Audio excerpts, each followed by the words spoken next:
Я извиняюсь за качество звука, но при таком ветре что-то сделать практически невозможно. На море шторм, вода мутная, малька возле берега не видно, забрасывать практически нереально приманку.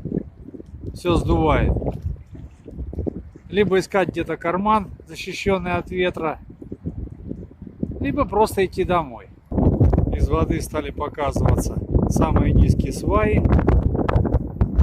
А это значит, что еще сантиметров 10-15 река примет свой летний низкий уровень по воде. Ветер навстречу течению, и пошла волна. Кстати, по цвету воды видно, какая она желтая и грязная. Просто удивительно. Буквально 2 недели назад она была как слеза. Давненько мы здесь не были. Все острова уже всплыли.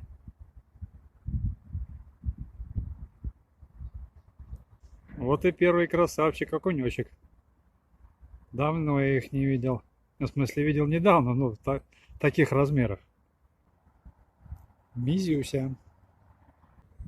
Похоже, что уже можно одевать забродники и спокойно переходить на остров. И там искать места для ловли. Вот кто пытался проглотить мой суёки пару раз.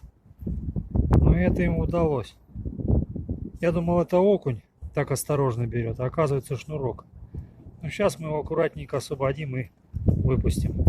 Ой, какой шустренький, шустренький, шустренький. Давай, шустренький маленький. Вот и мои любимые камышики. Пожалуй, здесь и ветер не шибко дует. Вот только сейчас толпа уток взлетела. Скажем так, точнее несколько пар. Вот они здесь точно распугали всю рыбу. Ветер крутит во все стороны. И похоже, что у рыбы от этого слегка кружится голова и ее мутит. Поэтому она не клюет. Самое интересное, что ни одного шнурка на меляке не встретил, где обычно их было толпами.